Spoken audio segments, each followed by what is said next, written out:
C7 Ley.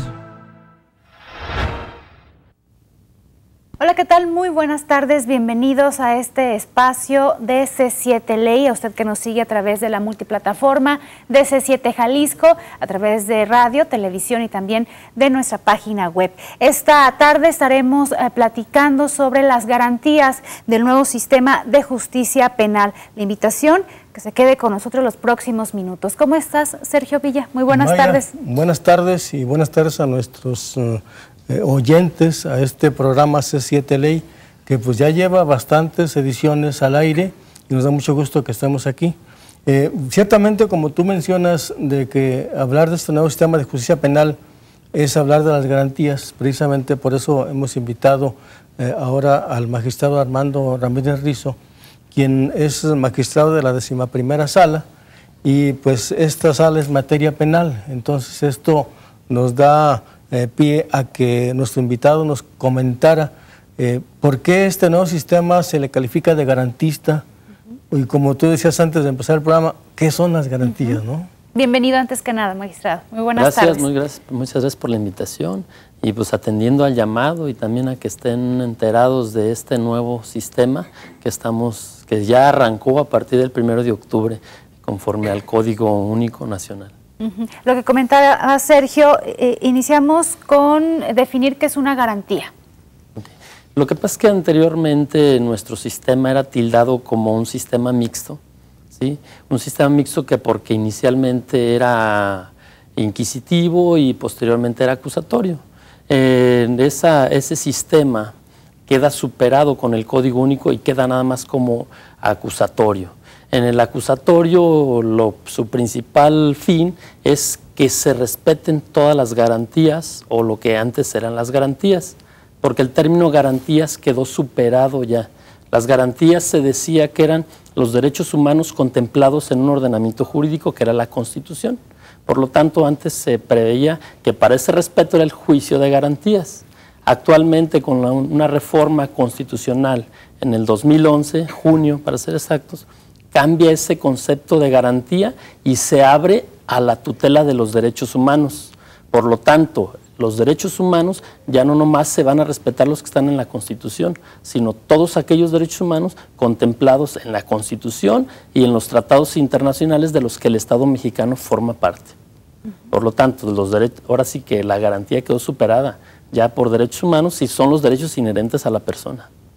Magistrado, y esta, pues digamos, ampliación o esta nueva visión de un Estado, un sistema garantista, ¿cómo cree usted que puede impactar ahora en Jalisco? Pues de entrada a la reforma del 2008 que crea el sistema acusatorio, ¿sí?, da pie para que se cree un nuevo sistema. No es cambio de un código, es cambio de todo un sistema con el tradicional, con el actual sistema acusatorio y de manera oral, los llamados juicios orales, los cuales en esto se garantiza que se le respeten al imputado todos los derechos humanos contemplados en la Constitución y en los tratados internacionales mediante este nuevo proceso, nuevo para nosotros, porque este proceso ha existido por muchos años, pero para nosotros en México es nuevo a raíz de la reforma constitucional del 2008. Menciona que se le respeten estas garantías al imputado. Si nos pudiera dar algunos ejemplos, lo que tiene este nuevo sistema, lo que antes no se tenía como derecho o garantía. Así es. En la reforma del 2008 que crea este nuevo sistema, habla de que de entrada será un juicio penal acusatorio y oral. Esto es, de manera oral se va a realizar lo que antes era escrito, ¿sí? Y será acusatorio porque se le tienen que respetar todos y cada uno de los derechos humanos contemplados en la Constitución y en los tratados internacionales. ¿Qué cambia con respecto del nuevo sistema con el anterior? Primero, el anterior era escrito, era un poquito más tardado, ¿sí? Se dice que no se respetaban la totalidad de los derechos humanos. En este se deben de garantizar que se respeten todos los derechos humanos. Cambia porque la misma Constitución señala principios que se deben regir este nuevo sistema, como que es la continuidad, entendiendo por continuidad que una audiencia de juicio no se debe suspender, Se tiene que iniciar y se tiene que terminar. Algo importante habla de la inmediación, perdón. O sea, no tiene que haber nadie entre el juez y las partes. Lo que antes, pues sí, estaba de por medio el secretario, quizás, a lo mejor el juez a veces sentenciaba y ni conocimiento tenía a quién estaba sentenciando, al menos no en lo personal. Lo veía en el expediente y quizás el día de la audiencia de vista lo veía, pero después de ahí dictaba su sentencia. Sin embargo, ahora todas las partes que intervengan en un proceso van a estar de frente al juez. Si son los testigos, tienen que estar de frente al juez. Si es el imputado, tiene que estar de frente al juez, peritos y demás. Todos, no va a haber nadie entre el juez y las partes. Va a haber una publicidad que también cambia. Se dice que los procesos son públicos porque usted puede ir a un juzgado y ver las audiencias. Lo cierto es de que sí se limita el acceso, al menos a un asunto en particular que usted no tenga conocimiento. Con este nuevo sistema, la publicidad es obligatoria. De hecho, se cita a la sociedad a que acuda a las salas de audiencia para que vea cómo se desenvuelve el proceso y le dé legitimidad. De cómo el juez percibe al imputado, cómo percibe a los ofendidos, cómo percibe a los testigos, y partiendo de eso se cree su propio criterio respecto de si el juez resolvió o no resolvió adecuadamente. Y en esa parte, magistrado, pues será muy importante, digamos, contemplar lo que la Constitución nos dice y también el nuevo, en este caso, el Código Nacional. Claro, el Código Nacional adopta todos los principios que contempla la Constitución, incluso va más allá, también partiendo de la reforma de los derechos humanos, habla de que también los tratados internacionales se deben de acatar y tomar en cuenta al momento de resolver. ¿Qué cambia? Cambia que el juez está obligado a hacerle saber todos sus derechos humanos al imputado desde el momento de que se lo ponen a su disposición. Cambia de que desde la detención los policías le tienen que hacer saber todos los derechos, el Ministerio Público le tiene que hacer saber todos sus derechos y el juez se los tiene que reiterar. Y además el juez tiene que ver que efectivamente los entienda, no nomás es enunciárselos, sino que los entienda. Le tiene que preguntar, ¿los entendió? ¿Los comprendió? Y si no, dígame y se los vuelva a repetir. O sea, esto da pie a que ahora sí el imputado esté bien informado, que tenga un abogado debidamente calificado que lo vaya a representar y se dé un proceso con el acatamiento a todos los derechos humanos. ¿Eso no se hacía, no se hace, el que se le señale los derechos y que los entienda? La Constitución lo preveía. Bueno, estaba previsto, eso siempre ha estado previsto. Sin embargo, como era un proceso escrito, ¿sí?, pues regularmente ya eran formatos donde le hacían saber nada más, mira, pues vienes por el delito de en agravio de fulanito, de tal, y pues en el acta constaba que se le hacía saber todos esos derechos, y él firmaba, y en la declaración ministerial ponía hasta sus huellas. Entonces, jurídicamente está reunido el requisito, pero a lo mejor él no los entendió, y eso es donde ya queda la incógnita de si los supo o no los supo, si los entendió o no los entendió, incluso si se los hicieron saber. Bien, es momento de irnos a la pausa. Regresando, desglosamos esos derechos que tienen. Vamos a la pausa, ya regresamos con más.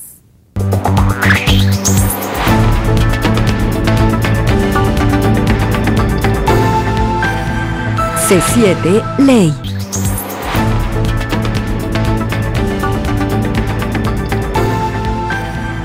C7 Ley. Ya estamos de regreso en C7 Ley platicando con el magistrado Armando Ramírez Rizo sobre las garantías del nuevo sistema de justicia penal. Antes de irnos a la pausa, abordábamos el tema de que los imputados tienen derechos. Nos quedó pendiente, magistrado, que nos diga cuáles derechos. Claro, tiene derecho a que se le proporcione un abogado titulado, lo que antes, incluso muchos años atrás, la Constitución decía que hasta una persona de confianza, o sea, ni siquiera un abogado titulado. Ya ahorita una defensa adecuada, que es el término que se utiliza, tiene que ser un abogado titulado y hablando del sistema acusatorio que además conozca el sistema, ¿sí?, conozca ese proceso especial, ¿sí?, de juicio acusatorio y oral. Además de que tiene, en caso de que no conozca el idioma castellano, se le tiene que nombrar un intérprete y se le tiene que hacer saber quién lo está señalando, todas las pruebas que existen en su contra y que ya debe de conocer su defensor. Además de que desde el momento de la detención y puesto a disposición del Ministerio Público tiene que tener un abogado. Ya no es como antes que nada más lo asistía en la declaración ministerial y ya. Ahorita en todos los actos del proceso, desde la averiguación previa, tiene que contar con la asesoría de un abogado titulado. Esto de alguna manera, magistrado, pues es una exigencia mucho más profunda de respetar la ley. Claro, de respetarle los derechos humanos, que nuestro país lo firmó el Pacto de San José desde hace 30, 40 años y que es una exigencia que desde ahí, sin embargo, nosotros la plasmamos en la Constitución a partir del 2008, que se hace exigible y se concreta con la creación del Código Nacional Único y de la creación de los tribunales orales. ¿Quién o quiénes deben mencionarle al imputado estos derechos? La Constitución señala que desde el momento de la detención, y estamos hablando que son desde los policías que lo detienen, el Ministerio Público está obligado a hacerle saber todos y cada uno de los derechos, incluso que a declarar o abstenerse de hacerlo. Y a su vez el juez, a la hora de que es puesto a su disposición, tendrá que también hacerle del conocimiento todos y cada uno de los derechos que contemplan la Constitución y los tratados internacionales.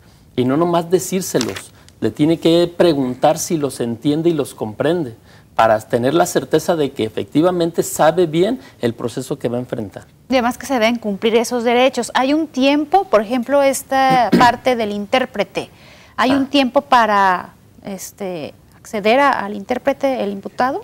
Dice la ley que el juez tiene 48 horas para hacerle del conocimiento. Por lo tanto, si le es puesto a disposición a una persona que no sabe o no conoce el idioma castellano, pues tendrá que buscar un intérprete de inmediato dentro de esas 48 horas para poder desahogar la audiencia de imputación. ¿Sí? En su caso, lo primero que va a hacer el juez al momento que se lo pone a disposición es ver si la detención fue de manera flagrante o no, en los términos que señala la Constitución.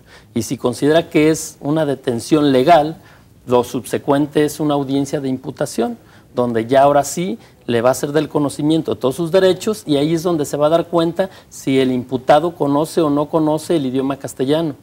Y si no lo conoce, tendrá de inmediato que buscar la manera de nombrarle un intérprete. Si es en ese momento, en esa misma audiencia, pues tendría que ser ahí. De lo contrario, ahí sí tendrá que suspenderla y dentro de esas 48 horas buscar un intérprete para darle continuidad y poderle resolver su situación jurídica dentro de las 72 horas o dentro de las 144, si es que el imputado o su defensor solicitan la ampliación de ese término constitucional. Mayra, fíjate que uno de los conceptos que más hemos escuchado ahora con el nuevo sistema es el debido proceso. Tú recordarás que ese concepto ha sido tan llevado y traído, aprovechando que el magistrado aquí está con nosotros, que nos platicara qué significa el debido proceso y qué tanto impactará en este nuevo sistema de justicia. Sí. El debido proceso se entiende como el conjunto de derechos humanos que se le deben respetar a todo imputado. ¿Sí? Por lo tanto, con la violación a uno de sus derechos humanos, ya el proceso está viciado. Y si el proceso viene viciado, por ahí en este nuevo sistema acusatorio, hablan de la prueba ilícita. Si se arrancan pruebas de manera ilícita, ese proceso tiende a echarse abajo por el juez. O sea, todas esas pruebas que se desprendan de la ilicitud de esa prueba, ¿sí?, son ilícitas y por lo tanto el juez no las puede tomar en cuenta para una imputación o en su momento para una sentencia definitiva. Pero puede pasar que llegue ante el juez ya con vicios, como menciona usted, con alguna irregularidad y tal vez el juez no se da cuenta y fue culpa de alguien más, que no se cumplieron esos derechos. Los jueces que en primera instancia reciben al imputado les llaman jueces de control. Y los jueces de control están obligados precisamente a cuidar todos los derechos humanos que contempla la Constitución y los tratados internacionales. Por lo tanto, sí se va a percatar, ¿sí? En caso de un cateo no autorizado, pues el juez se va a percatar al momento. Aparte, acuérdese que le comenté, el imputado a la hora de ser puesto a disposición del Ministerio Público tiene que contar con un defensor. Por lo tanto, ese defensor tiene que estar en todas y cada una de las pruebas que se celebren con el Ministerio Público. Entonces, el defensor lo va a hacer valer. Y va a decir, espérame, si ese cateo no fue con las formalidades de ley, está viciado. Y si encontraste armas, si encontraste droga, lo que hayas encontrado, está viciado de la unidad. Por lo tanto, juez, no lo puedes tomar en cuenta. Y eso trae como consecuencia una mala integración y como consecuencia que el proceso se echa abajo.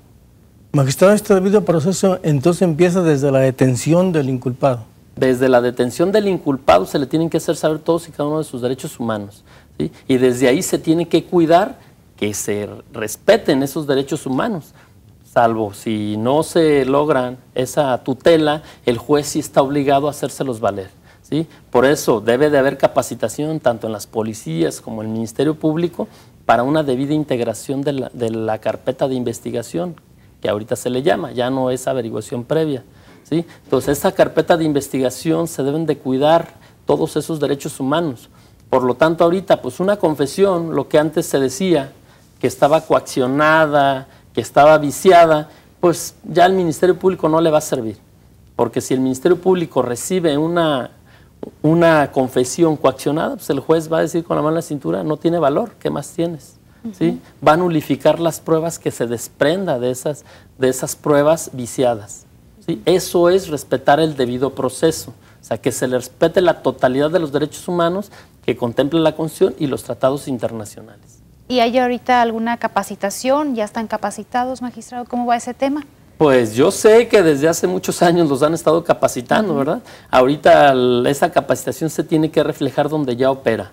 Y que está operando en Ciudad Guzmán o Zapotlán el Grande, es donde ya empezó este nuevo sistema y donde se debe de reflejar esa capacitación. Parece que la mayoría de los asuntos se han arreglado por las salidas alternas, ninguno todavía lo hemos llegado a la etapa final, que es el juicio, ¿sí? Porque pues, se dictó una sentencia, pero es mediante una salida alterna, donde él acepta su responsabilidad y prevé que para ese supuesto pues, rápido se le dicte la sentencia, ¿sí? Pero fue mediante una salida alterna. No hemos llegado todavía al supuesto en que se constituyan los 3 jueces, se desahoguen las pruebas, ahora sí ya de ese proceso en particular, y los jueces resuelvan en una sentencia definitiva. A la fecha no hemos llegado a eso para ver si funciona o no, o si están capacitados o no. Lo cierto es de que hasta ahorita, pues bueno, con todo y las fallas que ha habido, pues se ha estado desahogando el trabajo, ¿no? Al menos en Zapotlán. Magistrado, usted ha hablado del debido proceso y básicamente favorece al inculpado. ¿Y la víctima qué papel tiene ante esta situación en caso de que fuera una falla lo que propiciara la liberación del inculpado? Sí. Los pilares de esta reforma constitucional del 2008, donde crea el juicio acusatorio, le denominaron justicia restaurativa antes que la justicia represiva. ¿Eso a qué nos lleva? A que se tiene que buscar que se le repare el daño a la víctima. ¿Sí? Decían las personas, pues, ¿a mí de qué me sirve que detengan a fulanito si yo no recupero mis cosas? A mí que me pague. No me importa que dure 1, 2, 3 años, ¿sí? Pero que me pague. Entonces, las salidas alternas de este nuevo sistema, ¿sí? Van encaminadas a eso, a que se le repare el daño a la víctima. Por lo tanto, habiendo conformidad de la víctima, pues ahora sí ya, si lo puede sentenciar, si le quiere disminuir la pena, lo que quieras, pues bueno, a mí ya me pagó. ¿Sí? Eso es lo que se pretende. Desgraciadamente en México ven como la justicia alternativa o las demás salidas alternas como impunidad. Pues bueno, más bien es una manera de propiciar que se resarza el daño a la víctima, más que impunidad. Si a raíz de ahí ya viene un beneficio para el imputado, pues bueno, o sea, es por eso, pero desde de conformidad las partes. ¿Sí? Que las partes estén conformes. Le van a dar en este tipo de sistema, le dan, ahora sí, la víctima es parte en el proceso. Desde la reforma del 2008 o desde antes, la víctima ya era considerada como parte en un proceso. Nuestro sistema tradicional actual, a la fecha, el que sigue operando, pues todavía dice que la víctima depende del Ministerio Público. Bien, es momento de irnos a la pausa. Regresando, seguimos abordando este tema de las víctimas. Lo invitamos a que se quede con nosotros. Regresamos.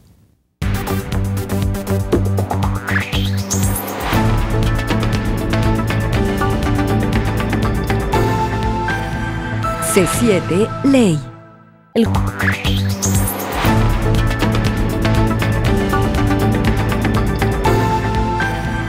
C7 Ley.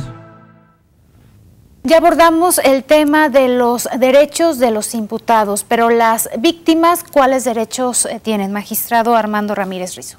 La víctima, la misma Constitución, en un apartado especial ya le da sus derechos a la víctima.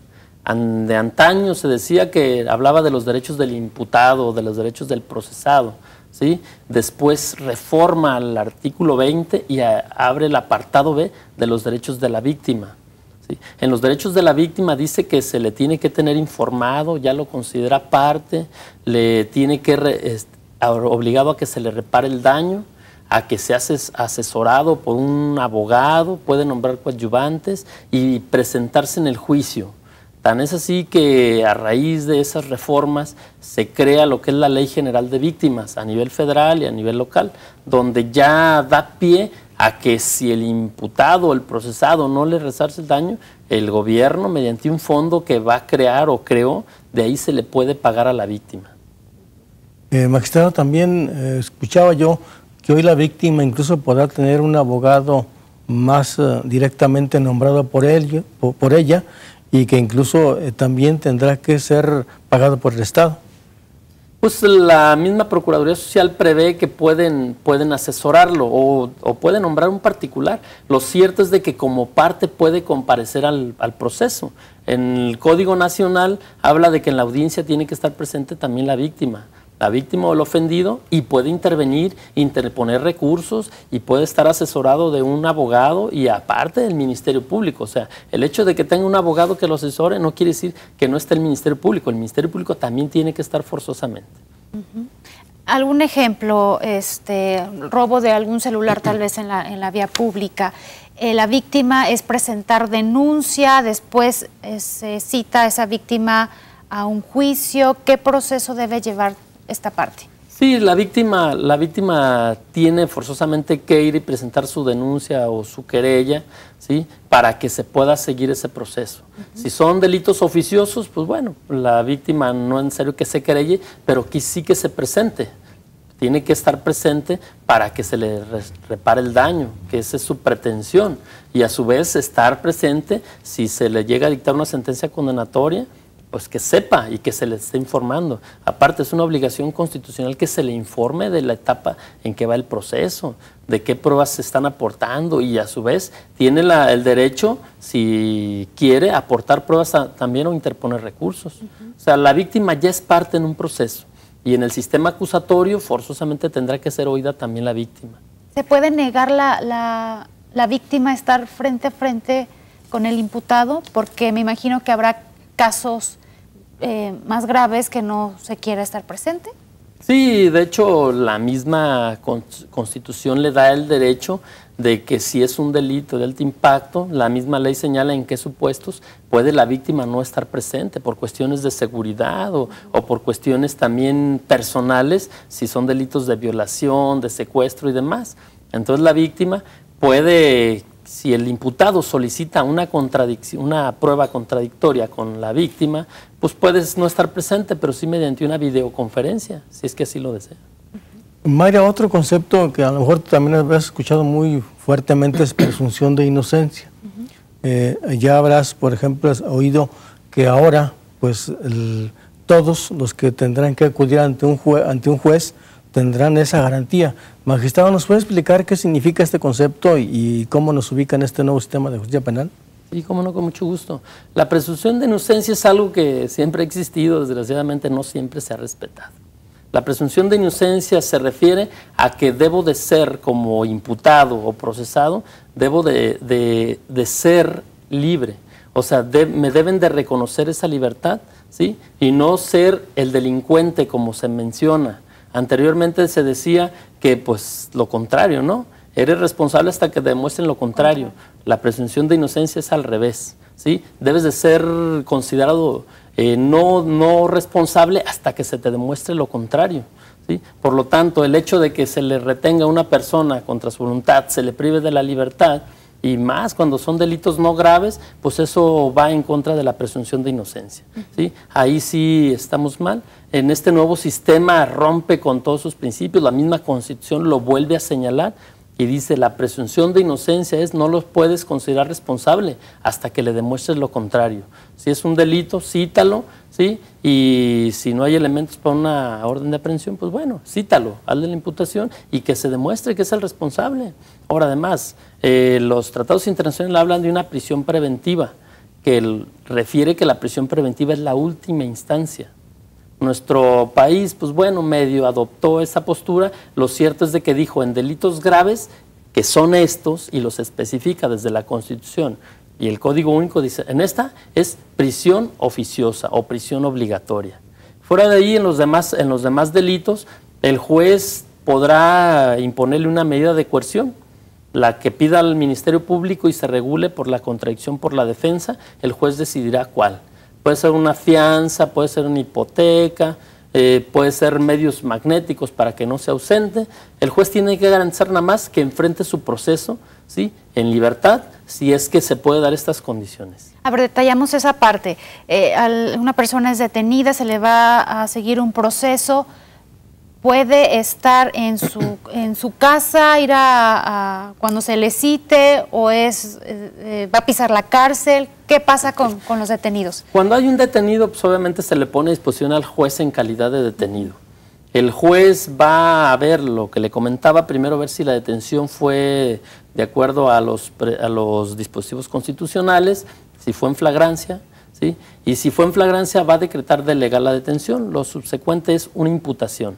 Porque bueno, pues para poder declarar preso a una persona, pues tiene que haber un delito y que se le señale a él o haya pruebas suficientes para que sea el presunto responsable.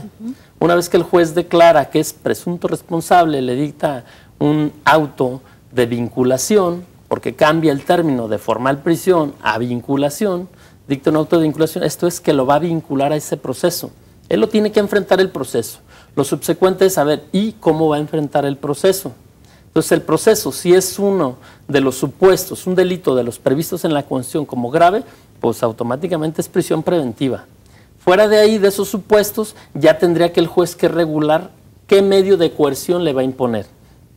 Y ahí el Ministerio Público tendrá que solicitar cuál es el que solicita para el imputado, ¿sí? Si es prisión preventiva, el juez tendrá que valorarlo hasta dónde es prisión preventiva. Si es una fianza, si es cualquiera de los supuestos que prevé el Código Único, sí, pero puede enfrentar su proceso en libertad, ¿sí? Por ahí hay hasta dispositivos electrónicos, prevé de que en base a esos dispositivos él puede estar en libertad y el día que se le cite tendrá que comparecer, y si viola ese dispositivo, pues entonces sí, ya tendrá el juez que valorarlo a petición del Ministerio Público si se le cambia la medida de coerción o no.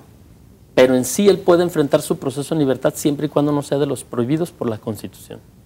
En esta parte, magistrado, pues la sociedad ha sido muy dada pues a victimizar o a culpar a mucha gente que de pronto es detenida. ¿Ahí entra con mayor fuerza esta garantía?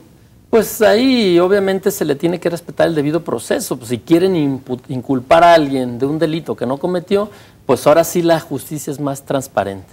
A ver, si tú dices que él cometió un delito, pues ven aquí que te lo diga, delante del juez. Ya no es como antes que iba y se lo hacían por escrito y nomás firmaba y llegaba a los juzgados y decían, pues es que a mí nunca me la leyeron, a mí nomás me dijeron fírmale y ya, ¿sí?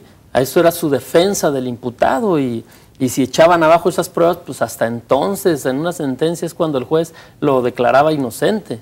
Ahorita esos vicios se deben de acabar porque ya no cabe en este sistema. En este sistema, si alguien afirma que se cometió un delito, pues tiene que acudir ante el juez, delante de él, y declararlo.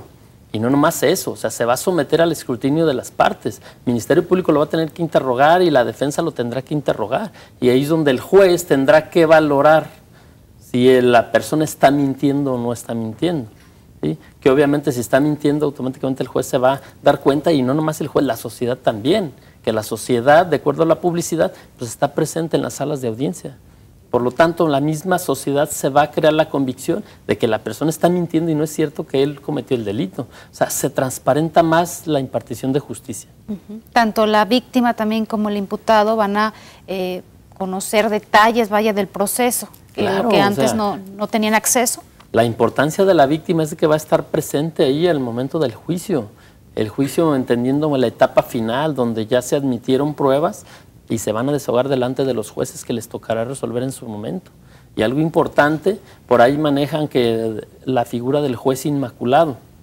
Se oye medio raro, pero se dice que los jueces que conozcan de la imputación o de la regulación de las pruebas no podrán integrar el jurado que no el jurado, el tribunal que va a resolver el proceso.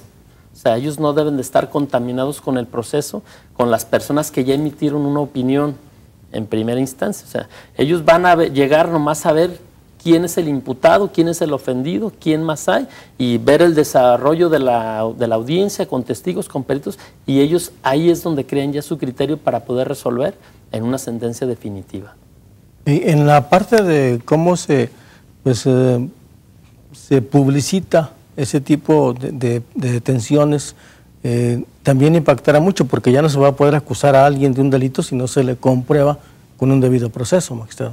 Aquí habría que ver cómo lo manejan los medios, porque hay una prohibición en el Código Único, donde dice que en respeto a su derecho a la intimidad, y ya previsto en la Constitución y en los tratados internacionales, no pueden publicitar a una persona como delincuente. Porque una persona es delincuente hasta que se le dicta una sentencia y esa sentencia queda firme. Esto es, que se agote primera instancia, que se agote la apelación, ¿sí? Y además que se agote en su caso el juicio de garantías. O sea, donde ya sea una sentencia firme. Esa sentencia firme ahora sí le da el carácter de sentenciado y por lo tanto de delincuente. Mientras no pueden publicitarlo. Hay estados del país que crearon, antes de que se creara el Código Único, donde ya lo ven como delito esa figura, el hecho de que se publicite. Y ahora sí que el delito lo cometen los medios y a las autoridades que lo permiten. Ahorita nos dice si pasa algo, si algún medio de comunicación vaya, algún reportero, periodista señala a alguien como delincuente, cuando no se le ha seguido ese proceso. Vamos a ir a la pausa y regresamos con más.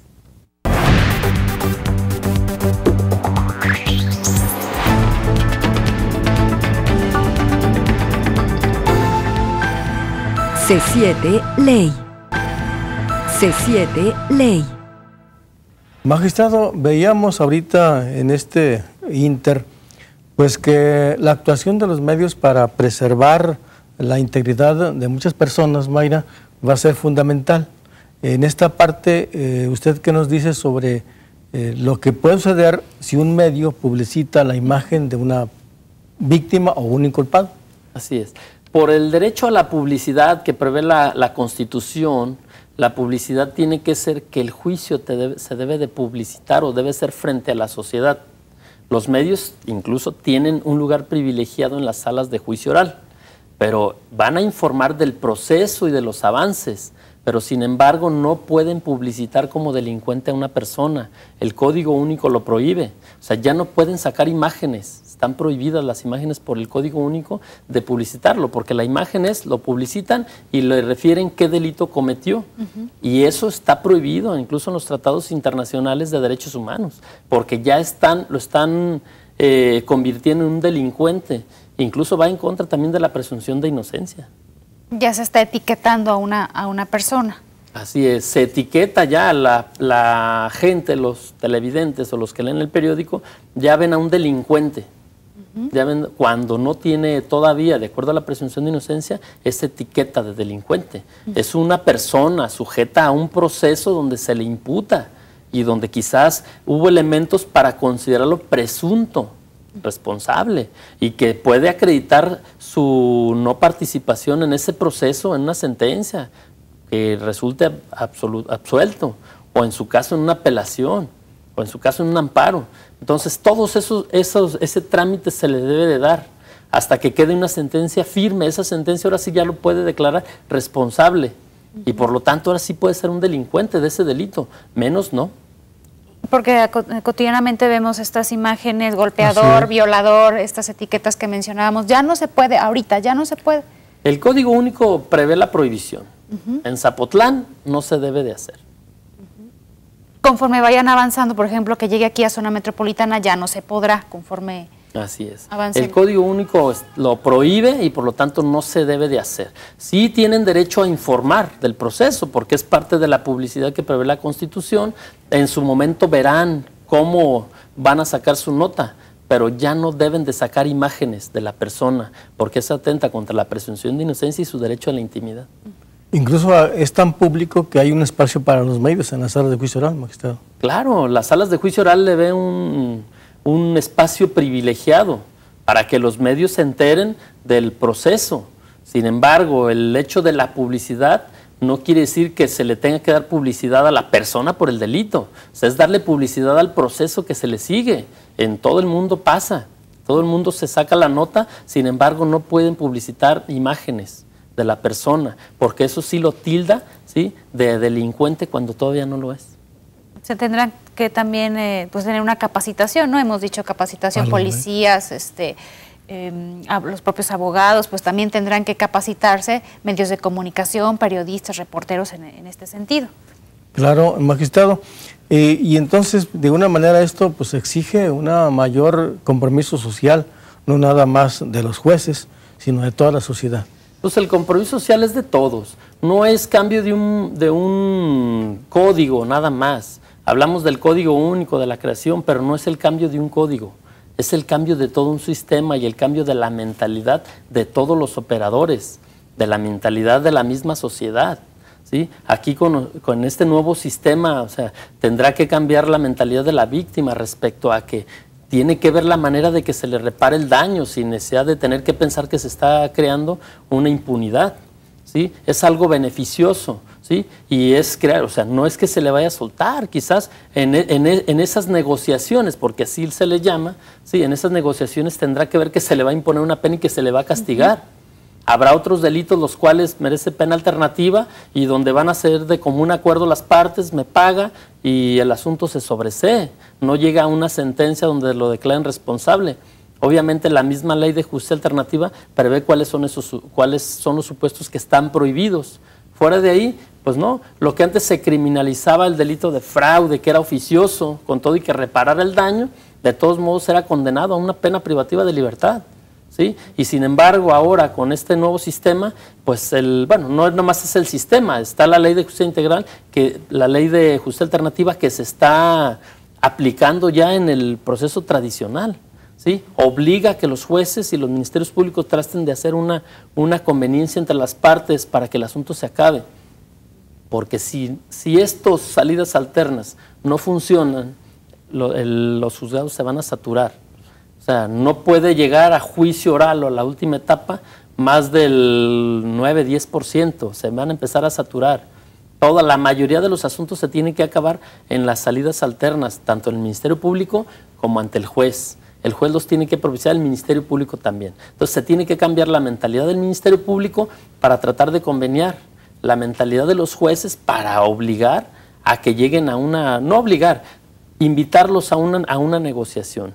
Ahora, pues el Instituto de Justicia Alternativa está ahí, pueden acudir también voluntariamente, no necesariamente que los obliguen. Ellos pueden acudir para que se les repare el daño. O sea, lo que quiere la víctima es que se le repare el daño. Y si a cambio de eso el otro está dispuesto a pagarlo, ¿sí? Pues bueno, llegan ya a un común acuerdo. La justicia alternativa es una de las salidas alternas, ¿eh? Existen más. Menciona que se le repare el daño, pero habrá alguna persona que lo que quiera es ver a esa persona que le hizo el daño estar en la cárcel. ¿Ahí se alarga el proceso o qué tanto se alarga la mediación, el que se le repare el daño para llegar a los acuerdos? Son varias las salidas alternas que prevé el Código Único respecto del juicio acusatorio. Entonces, si no quieren la justicia alternativa, tendrá que ser una conciliación, o igual el decir, ¿sabes qué? Pues sí cometí el delito, y prevé un beneficio para él en disminución de la pena de prisión, ¿sí? O sea, son muchas las salidas que se tienen que allegar para que no llegue a juicio, ¿sí? Claro que si la víctima no quiere y no hay ninguna salida alterna, pues tendrá que llegar forzosamente. Ya en su momento el Ministerio Público tendrá que demostrar que sí hay un delito y que sí hay un responsable. Que eso ya lo valorarán los jueces en su momento en la última etapa. Magistrado, otro concepto que de alguna manera también nos va a impactar fuertemente es la parte de la prohibición a la incomunicación. Se da en muchas ocasiones que de pronto tiene una persona y nadie sabe qué pasó con ella, ¿no? Hoy lo prohíbe terminantemente el Código Bueno, la incomunicación siempre ha estado prohibida, no es actual, no es algo actual. Siempre ha estado prohibida y es donde Derechos Humanos ha estado sobre la Fiscalía, antes la Procuraduría, de que no se den esas prácticas. Desconozco si ya se agotaron o no. Lo cierto es de que para el sistema acusatorio pues ya no les va a servir, porque anteriormente esa práctica se daba precisamente para que hubiera una confesión. ¿Sí? Ahora ya la confesión ante el Ministerio Público pues no les vale de nada, ni ante la Procuraduría. La confesión tiene que ser ante el juez. Entonces, de nada les sirve que lleguen ante el juez y le digan, pues el imputado ya confesó de que cometió estos delitos. El juez le va a decir, pues que me lo diga a mí. Hasta aquí, hasta entonces, hay confesión. Fuera de ahí, no. Por lo tanto, la incomunicación, pues ya de nada les sirve. Al día de hoy, adelante, Sergio. Que siendo prácticos, lo más inmediato es poner la disposición del juez, ¿no? Pues, o sea, tiene 48 horas el Ministerio Público para llegarse de los elementos necesarios para ponerlo a disposición del juez. Aquí sí tendrá que valorar si tiene los elementos suficientes. Claro, llega una persona imputada por un delito, el Ministerio Público tiene que profesionalizarse, ¿sí?, para hacer una verdadera investigación, para demostrar que existe un delito y que él es el presunto responsable. ¿Sí? Ya no es como antes, que llegaba y había confesión y testigos y ahora sí defiéndete ante el juez. Ya no. Ya desde ahí se regula la prueba. Ahora, al Ministerio Público se le acaban sus funciones de autoridad, ya se convierte en parte. ¿Sí? Por eso el defensor tiene que estar presente en todos y cada uno de los actos de la carpeta de investigación, porque cuando el asunto llegue ante el juez de control, el defensor debe estar debidamente enterado de todas las pruebas que existen en contra del imputado. Sin duda, en estos minutos hemos escuchado pues modificaciones, cambios. Al día de hoy, ¿cómo van? ¿Qué tan complicado ha sido? Pues bueno, a lo que se ve, no he acudido yo a los juzgados de juicio oral en Zapotlán, pero de lo que se escucha es de que va bien. La mayoría de los asuntos han salido por las salidas alternas, ¿sí?, por conciliaciones, por justicia alternativa, salvo de uno que se tuvo conocimiento por la prensa, que esta persona pues se le dictó el auto de vinculación a proceso por un delito de narcotráfico en su modalidad de, creo que de narcomenudeo. Por lo tanto, él aceptó los hechos y se le dio un procedimiento abreviado, donde el beneficio es de que se le disminuya la pena de prisión. Por lo tanto, pues él con un beneficio en libertad salió. Y concluyó muy rápidamente. Sí, proceso. De hecho, pues se publicitó mucho que en una semana y media, sí, ya se estaba dictando la sentencia. ¿Sí? Desconozco si a la fecha la persona sigue detenida o no, pero cuando menos sí se le concedió uno de los beneficios sustitutivos de la pena privativa. Y Mayra, ahí a lo mejor magistrado nos ha puesto a ilustrar, pues con el antiguo sistema, cuando menos el Estado ahorró en la parte de prisión. Pues sí, se ahorró en la prisión porque ya no lo mantuvo meses que duraba el proceso cuando se dictaba un auto de formal prisión. ¿Sí? Ya fue semana y media, si no me equivoco, y pues ahora sí que se ahorró en todo, ¿no? Porque tanto tenerlo detenido implica gastos, implica también un proceso donde se invertía en hojas, en material y recurso humano, ¿no? Por tanto tiempo que era lo que se seguía el proceso. Sí, que es un impacto que se tendrá con este nuevo sistema, no tener esa sobrepoblación en las cárceles y también el tiempo de estos procesos largos que eran, acortarlos. Pues la intención es esa, que no haya una sobrepoblación, que los procesos sean más rápidos y que únicamente llegue a juicio los asuntos que realmente merezcan llegar a juicio. Anteriormente, un daño en las cosas por 500, 600 pesos que no se arreglaban, pues iba a parar ante el juez. Y lo que implicaba todo el proceso, en caso de que se le dictara una vinculación, una auto de formal prisión, o sea, 6 meses, 8 meses, entonces de constante gasto en hojas, material humano y todo, ¿no? Pues eso se ahorra, porque aquí ya no se va a gastar en hojas, salvo en una sola audiencia y en un audio y video que se graba en un disco. Bien, pues estamos llegando al final. Gracias, magistrado, por habernos acompañado esta tarde. Muchas gracias. Hasta la próxima semana, Sergio. Aquí estaremos el próximo lunes con otro tema tan interesante como este. Bien, gracias por su atención.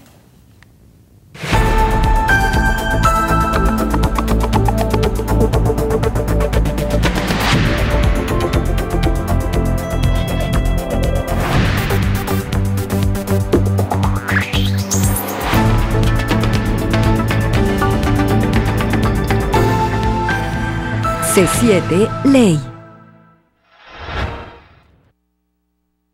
Los comentarios y las opiniones vertidas en este programa son responsabilidad de quienes las emiten. De ninguna manera representan el punto de vista de C7 Jalisco. Se difunden como un ejercicio de pluralidad, diálogo y tolerancia. Derechos reservados C7 Jalisco 2014.